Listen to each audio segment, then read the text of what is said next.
There's a growing outcry in Hong Kong over hamsters. The government's decision to cull 2,000 of the rodents due to COVID-19 concerns has been met with a backlash.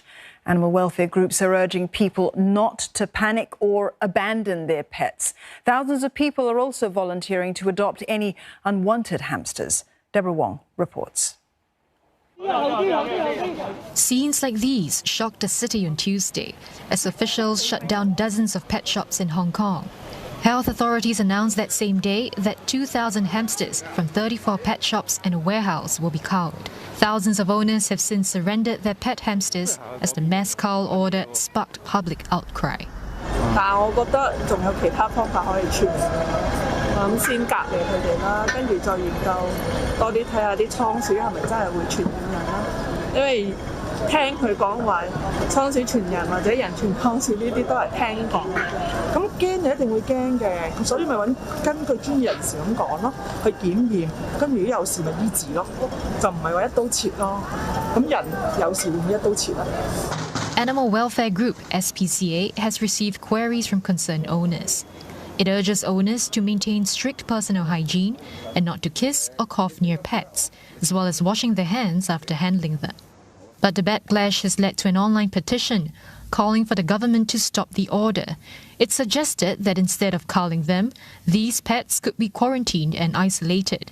The petition has garnered over 25,000 signatures in less than a day. Part of the anger stems from a lack of scientific evidence that an animal-to-human transmission did take place. And this is really, really different to the situation at home where people have pets. And we need to remember that millions of people around the world have been infected by SARS-CoV-2. Millions of people around the world have pets. And there have been no cases proven of pets transmitting infection to other humans. The same theoretical risk is there, but it just doesn't happen. Hong Kong's Health Secretary Sophia Chan defended the move as part of precautionary measures, another nod to the city's unyielding zero-COVID strategy as it races to contain its latest outbreak. Deborah Wong, CNA, Hong Kong. For more, we're joined by Dr. Bharat Pankhania. He's a senior clinical lecturer from the College of Medicine and Health at the University of Exeter. Dr. Pankhania, is the mass culling of hamsters and other small animals over these fears of spreading COVID-19 an overreaction, or is it a reasonable approach, especially in light of Hong Kong's COVID elimination strategy?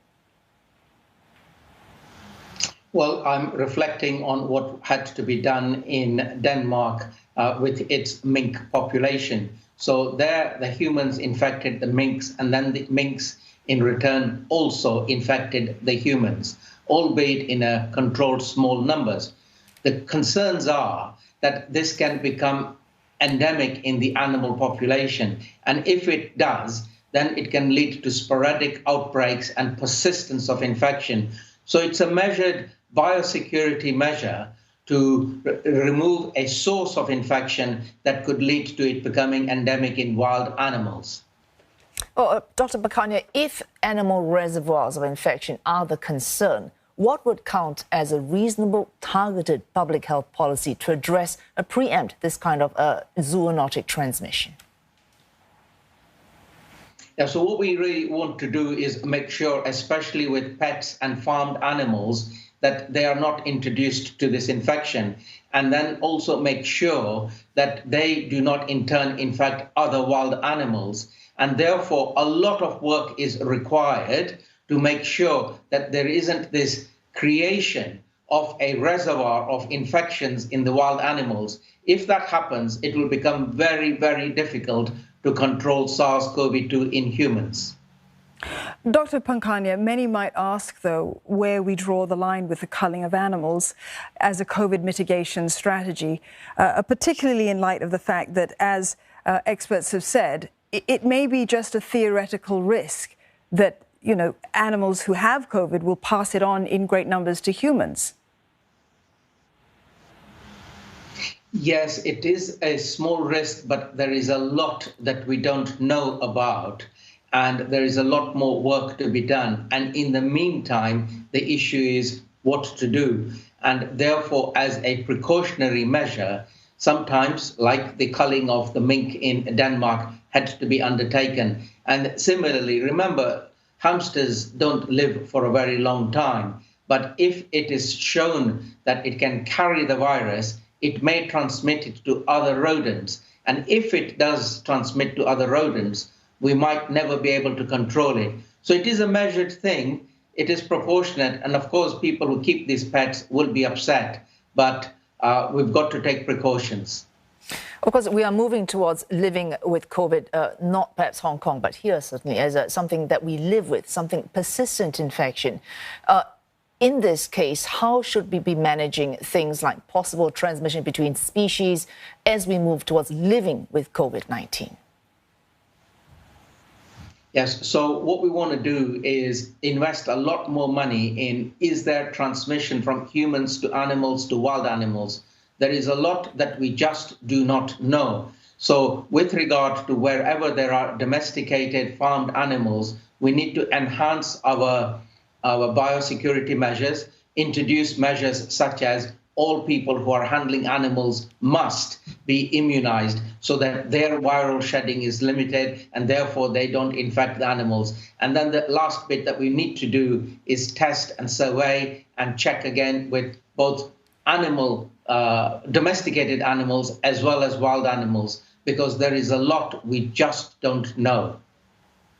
In some countries, Dr. Pankhania, the United States is an example, they've begun vaccinating some of their animals in zoos, as an example. It's not the same vaccine as the one that we use for humans, but should we begin to consider the vaccination of animals against COVID-19 if this risk is as important or significant as you say?